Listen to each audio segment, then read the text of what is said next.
1 minute after stop. Okay. One And, more minute. Yep. okay. And yeah, when Dan gives us the cue, we have to shut up on the set. And just go to town? Yeah. Okay. Yeah. No talking when the like I guess Credits, the credits. when the credits in come the on. beginning and the end because Okay. it comes out on the video. And then I just look, I don't look You at just you? look at us. Look at you. You just You look at just us. look Yeah. at us. This is a conversation with us. Okay. All right. That sounds good.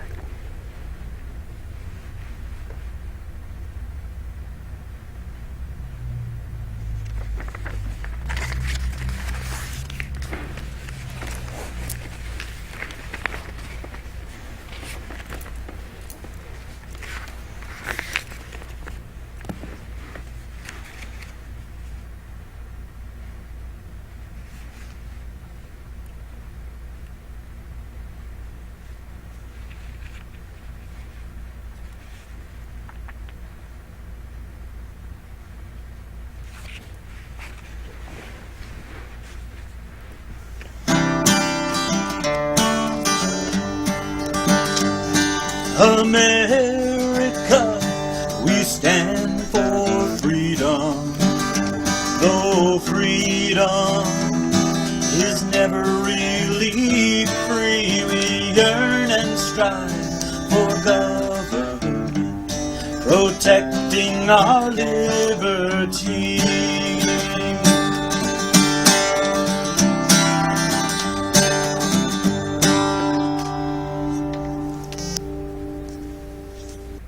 Hello, and welcome to another episode of Your Right to Know, brought to you by the Fitchburg Republican City Committee.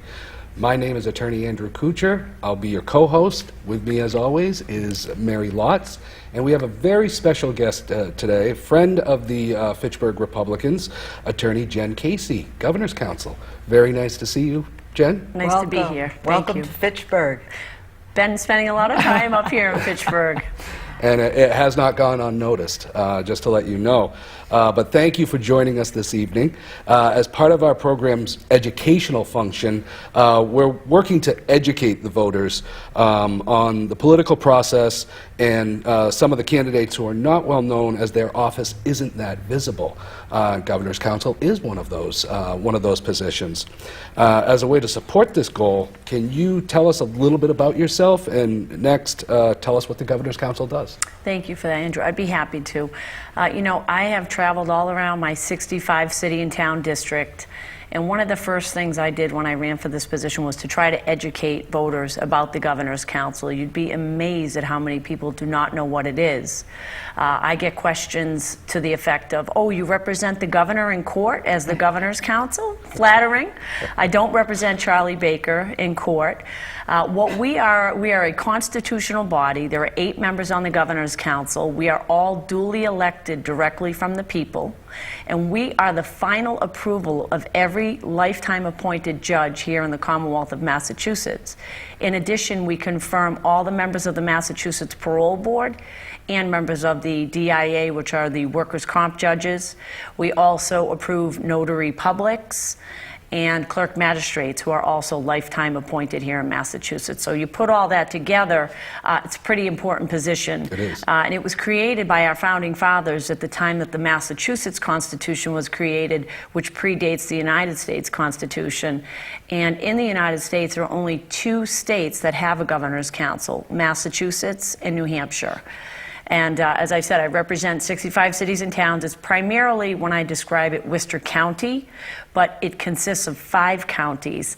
So if you picture a map in your head, and I'll describe it as a block, if you will. My district runs from Athol down to Ware and Palmer and Warren, that area, all the way over to Bellingham and up to Townsend. Oh, wow. So it's Middlesex, Norfolk, Hamden, Hampshire, and Worcester. That's quite an area, especially if you have to canvass. I don't even know how you'd get a handle on campaigning in that Well, we just, we go everywhere, and we try to meet as many people as possible. And I, for myself, I try to meet people who I don't know. I go to different venues, and when I'm asked to speak about what the Governor's Council is, I enjoy that because I see that so many people are surprised by what it is we do and almost overwhelmed, like, wow, you are the folks that confirm lifetime appointed judges here in Massachusetts, and we are. And there are 8 of us. And people, when I'm first asked, well, what is the Governor's Council? When I don't, crack a joke about being Charlie Baker's lawyer or Deval Patrick's lawyer at the time, I served when he was governor, I like to describe it as we are guardians at the gates of justice, because we are the people's only voice in the judicial confirmation process. We're the final say. And nobody becomes a judge in Massachusetts without a majority vote of the Governor's Council. Well, that's great for the Governor's Council, but tell us a little bit about yourself. About you. I hail from Oxford, Massachusetts, my hometown. I still live in Oxford, about 5 minutes from my mom's house and my homestead growing up. I lost my dad last March, but she's close.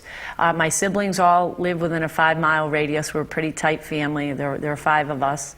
I've got a little girl, Sydney, age 5, who wanted to come and watch Mummy on TV and couldn't understand why she couldn't watch it in Oxford. But I think she's still sitting next to the TV right now waiting for me to come on TV. And my husband, Burke. And my 2 dogs, Reagan and Lincoln. And we live in Oxford. I'm an attorney in private practice. I've been in private practice for 20 years. I've done everything from district court OUIs as a criminal defense lawyer to divorces to evictions. I've been in juvenile court. I've been a special prosecutor. There's really not much I haven't done by way of the law. I'm in court 3 or 4 days a week, which I think puts me in a uniquely qualified position to conduct meaningful interviews, if you will, of judicial nominees, because the council meets every Wednesday in Boston in the governor's office. We actually have our own chamber, and we conduct what are the equivalent of the United States Senate Judiciary hearings, confirmation hearings of judges and all of these other candidates for the roles that we are final approval on, just like the United States Senate. So I know there's been a lot of talk about that with the retirement of Justice Kennedy. Right. And so we'll be seeing, I think that'll be front and center, what the U.S. Senate Judiciary Committee does. That's essentially what the Governor's Council does. So if you think about it that way, I think people will appreciate how important it is to have folks with experience in criminal, especially criminal law, vetting these nominees. Well, we call these elected positions, like the Governor's Council, down ballots positions or down ballot candidates, meaning that frequently, since folks don't know the duties, the scope of the position, or vote for the candidate almost in a de facto way, they usually leave that position blank.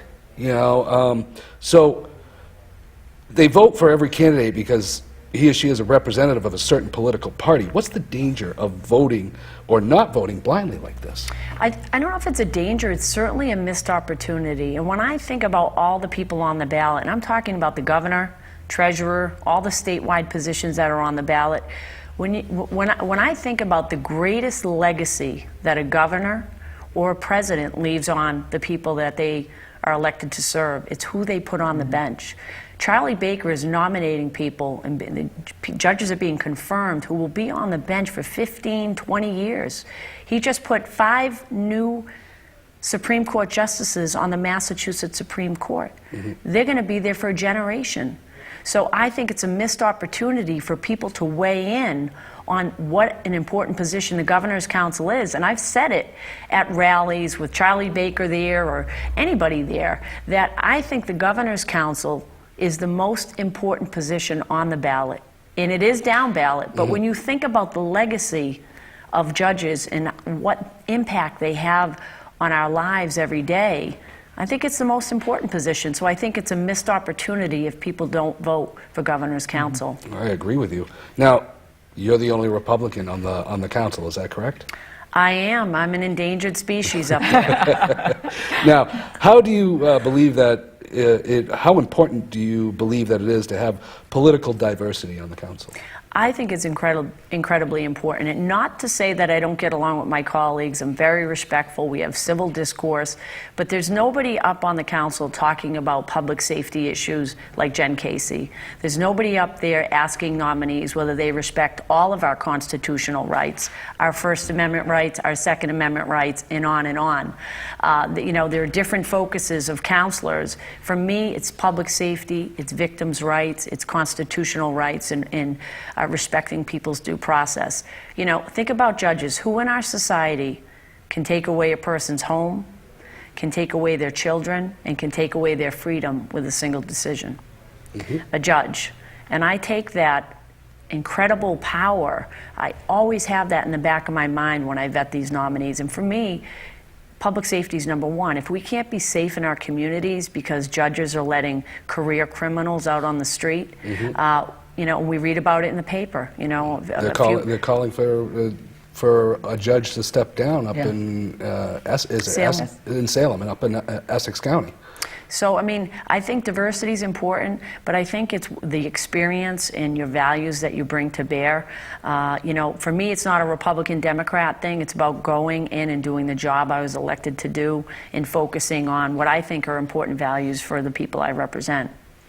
It's kind of interesting that we were just speaking about trying to look at judges because of the quality of their decisions, and we just mentioned this judge in Salem, because as I was doing some prep work for tonight's discussion, I mean, talk about an eye-opening and not in a good way experience of what I was finding. And this is what I'd like to ask you about. Right now it just seems like, of course, it's what we hear on the news. It's not necessarily every judge, we understand that. But it seems like our judicial system in the state is undergoing a lot of problems. And there's 3 judges in particular that just within the last month have really sort of come to the surface as having made very difficult or very unfortunate, apparently, decisions. And yet, like you said, these judges are taking away rights of people. I'd just like for our viewers to explain what I'm getting at. There's a Judge Thomas Estes who carried on a sexual affair in his own office. He was from the western part of the state with a social worker who was involved in representing some of the people that he was going to be passing judgment on. So this was certainly a conflict of interest that was going on. When it came to light that their affair was going on, and it was happening right in the court system itself, right in the judge fortunately stepped down, so we did not have to look at what is a retribution. How can you get rid of a lifetime judge? He did the right thing and he stepped down. There's a Judge Timothy Feely, who I believe is the one you're referring to, the Salem judge, who released on probation a legal immigrant, I'd like to put that out there, a legal immigrant with a long past criminal history and behavior as a big-time drug pusher. He was selling the drugs on the street. He was picked up, but Judge Feely gave him a pass. He said he would not give him jail time, but he would have given him jail time if he was a legal citizen. Where is that double standard happening? This was the same judge. Oh, the judge also said it was a crime of money, not about opportunity for addiction. And then this Judge Feely was also the same judge who released a man on a lowered bail, and several weeks later he went and killed a Maine police officer. And then finally we have the mayor of Springfield, who actually came out and publicly chastised a judge, and the judge's name was David Ricardone, maybe? Ricardone. And that was after he released a man home on bail wearing a GPS anklet, which he actually proceeded to cut off. This man had an extensive criminal record and then went on to have a home with 3 women buried in his backyard that he potentially, presumably, murdered. So, I mean, this is what we have going on with our judges and their decisions just within the last couple of months in the state of Massachusetts. This is like the stuff out of true crime.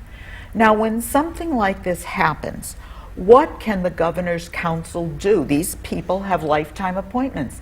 If they opt not to step down or to resign, retire, what can the governor's council do? That's a good question, and I'll take those in each order that you've mentioned those cases. Well, we are the final approval on impeachment, so there has to be legislation filed in the House, a bill of address that commences the impeachment proceeding, and then ultimately there's a trial in the Senate.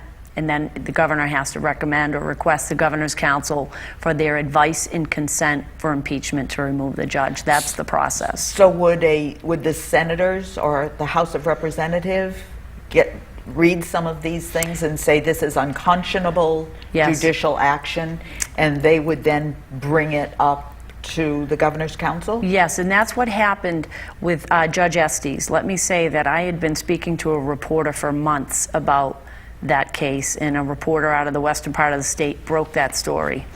And it was, in my opinion, he didn't do the right thing fast enough, in my opinion, because his conduct was absolutely unethical, disgraceful, violated every canon of ethics of judicial conduct that I can think of. And he should have resigned over a year ago, but he wanted a paycheck, so he stayed on. I can tell you that I worked in concert with a state representative from my area, and I helped her draft a bill of address that she filed hours before he announced his resignation. So that bill had been filed. He resigned as a way of not having to face the music. Correct. And so I was proud of working with her on that. With respect to Judge Feely, that was such an egregious handling of a case where he just got it all wrong, and he was so incredibly insensitive with what he said from the bench, as far as he would not send this convicted felon to jail, even though he was caught with heroin, enough heroin that he was intending to distribute it to people. And we're talking about this epidemic and all these young people dying and the addiction. He would not send this criminal who was convicted, this felon, to jail because it was only a crime about money. It wasn't, he wasn't an addict, which for me, you got it all wrong. Right. It's the addicts who you want to give a break to because they can't help themselves and they're not out there pushing it on other people. And not that they should get a free pass either, but he got that all wrong. And he said that from the bench. And he also made comments about he would have, he took into consideration his immigration status, with respect to sentencing. That is wrong. We need judges who apply the law, not make the law.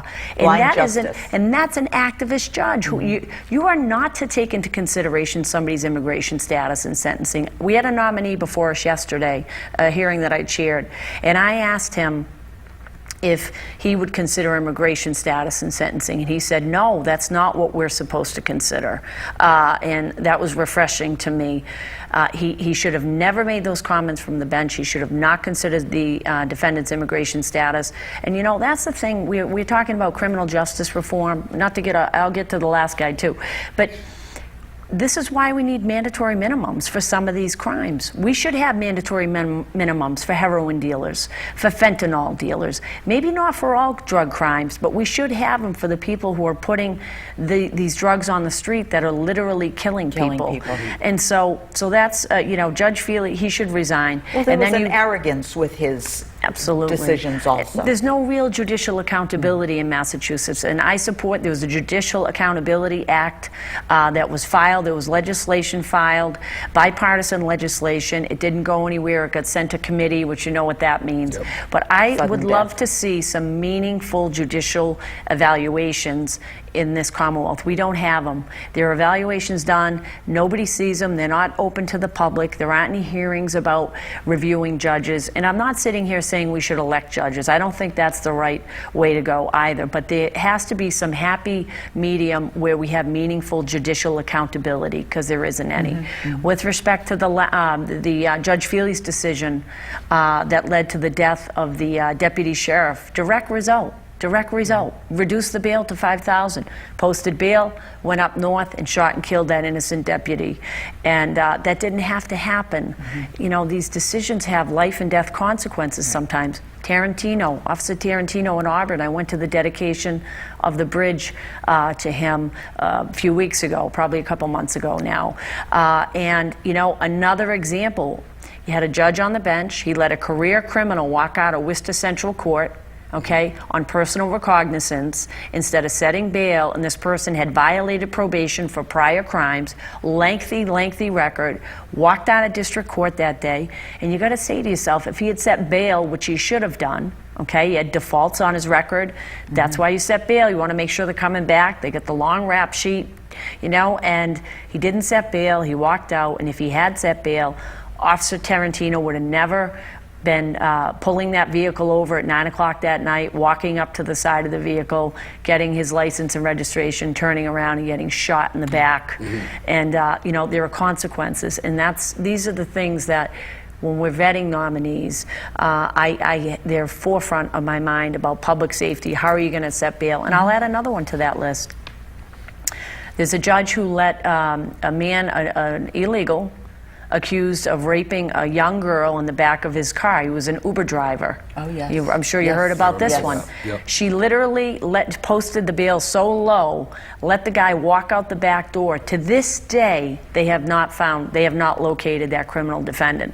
And you know what? That victim will never have closure, and she's never going to have justice. Wasn't there an assumption that the illegal took off to his foreign country? Yes, and the judge let him go because she didn't want to hold him, and then ICE would come pick him up and he would be deported. And I'll tell you right now, that was a 7-1 vote. I asked that nominee, and you can guess who voted against her. I did. I asked her about public safety questions. I specifically remember that hearing, and I was concerned that she would do exactly the type of thing that she did. And now who knows where this person is. Sure. Well, isn't the Yarmouth police officer, Gannon, wasn't the person that shot him a career criminal? Over 100 arrests. Yeah. And in fact, Goal is on their Twitter posts and on their Facebook as well. They're doing #MassCourtFails. And basically what they're doing is any criminal that gets charged, they're concentrating more on the firearms aspect of it, but all of these firearm-related charges that people get charged with in court, they have a huge rap sheet. They should already be in prison. Yeah. And Yes. but yet, you know, they're getting firearms that they're not supposed to have, and there's no accountability for it, and they're just letting them walk. Yeah. And that's where the judges need to be tough. Illegal gun ownership, that's the thing. I mean, they should be throwing the book at these people, not breaking down the charges. And they do. They always do. Well, we'll get rid of the possession charge of the firearm, unlawful possession. And that's the opposite of what they should be doing. Isn't it a mandatory year in prison if you're caught in the commission of a crime while in possession of a firearm? Is it mandatory? Yes, but they break it down. Yep. And that's part of the problem, you know? Very frustrating. I really wanted to point out these cases is in part to show for our viewers how important the Governor's Council is, because I really wanted to show people through actual cases that you are the only thing, as you said, the only body standing at the gate for good judicial, ethical judges. So let me ask you this, because we do have these people. How do they get on the bench at all? We have a Governor's Council. We have presumably governors nominating people who are good. Is it really just political payback for, when judges are nominated, is it really just political payback and friendship of somebody that they put on the bench versus looking at truly quality people with judicial prudence? Yes and no. And, you know, I say yes very disappointingly because, and when I see large political contributions, let's put it this way, my spidey sensors start to tingle. And I really hone in on cases that these folks have listed, experience, whether they have real trial experience, whether they've tried criminal cases or been involved in bail hearings and those types of issues. It does happen, and I'm very disappointed to say that. In fact, when we see, because we get a lot of documentation on every nominee, there are applications they have to fill out, and whenever I see one of the Governor's Council questionnaires that we've put together on our own to send to nominees to fill out is, have you or your spouse donated to any political candidate in the last 3 years? And when I see none, and it's not somebody who's a sitting judge going up, I love to see that, because it gives me hope and faith in the system that this person is really here because of merit and they're qualified. Because we have to get it right. And you know, we talked a little bit about the mandatory minimums in the drug issue, you know, in the criminal justice reform bill, Andrew, which I'm sure you know you're familiar with, and Mary, it just went through. You know, one of the things that I think we need to get back to when we talk about public safety is mandatory minimums for child rapists. And we should never get away from mandatory minimums for certain crimes. And I asked nominees about that. And you know, and maybe that's where my experience hat comes in as a special prosecutor for the district attorney's office in Worcester County. You know, I'm a mom. I'm an auntie. I have 4 nieces, and the thought of somebody hurting an innocent child, you know, I'm proud of the fact that I've put a child rapist behind bars as a special prosecutor. And I think that when we talk about criminal justice reform, and I think the public, you know, it sounds good, right? I mean, we don't want to overload our prisons. It's expensive. But you ask the Tarantino family, you ask the Gannon family what they would pay for public safety, I think you're going to find out that they would pay a lot to have their sons alive today. And a lot of people would, who have been victims of those types of crimes. So you mentioned some of the criteria, but is there like a list of criteria that you apply when you start interviewing these judges? I mean, I know you're saying public safety. Is there anything specifically that you concentrate on? Demeanor is very important. You know, you want somebody who's going to be humble. Obviously, a command of the law. Is somebody who's, as I said, in court, you know, on a weekly basis. You should have trial experience.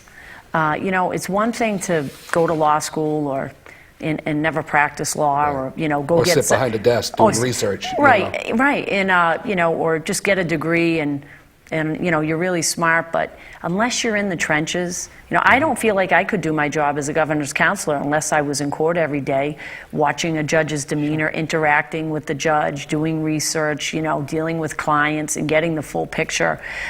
Demeanor's important, command of the law, respect for the law, you know your role. Understand, I know it sounds like a 6th grade civics class, but understand that there are 3 branches of government, and your role as the judge is to apply the law, not make the law. So I get a sense of philosophy about that. You know, for nominees, that's important for me. If somebody says, well, you know, I'm going to be bold and courageous and just do whatever I think is right, irrespective of what the legislature and the people who elect the people in the legislature think, those are called laws. I have a problem with that. So I ask questions that get to those issues and how they're going to conduct themselves on the bench. And, you know, there's a lot of talk about the Second Amendment, and, you know, you're going to respect people's Second Amendment rights. And if there's a license to carry issue, as you well know, Andrew, you're an expert in this area. That is probably one of the biggest part of my practices. And, yeah. You know, a lot of times you have the judges who are scared to overturn the police's decision, you know, based on unsuitability. You know, it's an arbitrary, you know, finding by the police. You know, they can basically take anything on your record, use it against you, even something as simple as, you know, a couple of traffic violations. You know, they can pull up anything that you want and use it to say that you're an unsuitable person. Yeah, and so there's an example. You know, you have people who, we have to stick to the law. And you know, whether you like the law or not, what I like to say to nominees is, you know, it might not be your constitutional issue today. Let's say you're not a Second Amendment person. Let's say you're a big First Amendment, or you're a big Fifth or Sixth or Seventh, cruel and unusual, the Eighth. Whatever your issue is, you know, it's very important for all of us to respect our constitutional rights. I need to have you, believe it or not, our show is almost over. Wow. So what I'd like you to do is face into the camera and tell the viewers why you should be re-elected to the Governor's Council in November. Well, thank you. It was a pleasure to be here tonight, and I just want to say that my thoughts and prayers go out to those folks in Annapolis and that horrible shooting, and to their families. And, you know, my name is Jen Caissie. I think you're not going to find a harder working public servant than myself to serve on the Governor's Council. I'm conscientious. I can work with other people. I've got 20 years of criminal law and civil law experience. I believe that I work as hard as I can when I go to Boston every Wednesday and try to get the best judges on the bench in Massachusetts that the people of Massachusetts and the taxpayers deserve. And I'd be happy to answer any additional questions. I do have a website. It's www.jencaissie.com. I've got my background up there. As I said, I'm a local girl. I went to Assumption College. I went to law school in Boston. I got my MBA from Nichols College. So I know the area. I think I have my heartbeat on the values of the people in the 7th District that I represent. And I'm so proud to serve all of you, and I hope to have your support so I can continue to do that. So thank you. Thank you very much, Jen, for joining Andrew and I tonight. This has been wonderful and certainly educational for our viewers.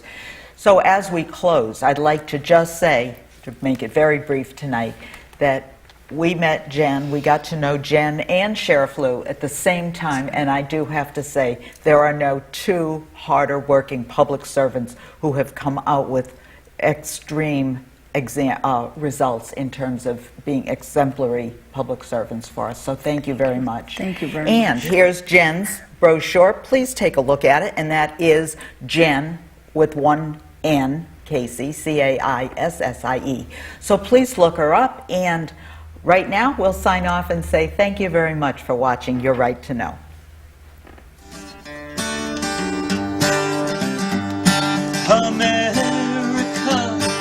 Stand for freedom, so let us all unite to yearn and strive for our republic that reflects our values, that preserves our rights, and goes forth in power and might, that reflects our values and preserves our rights, and goes forth in power and might.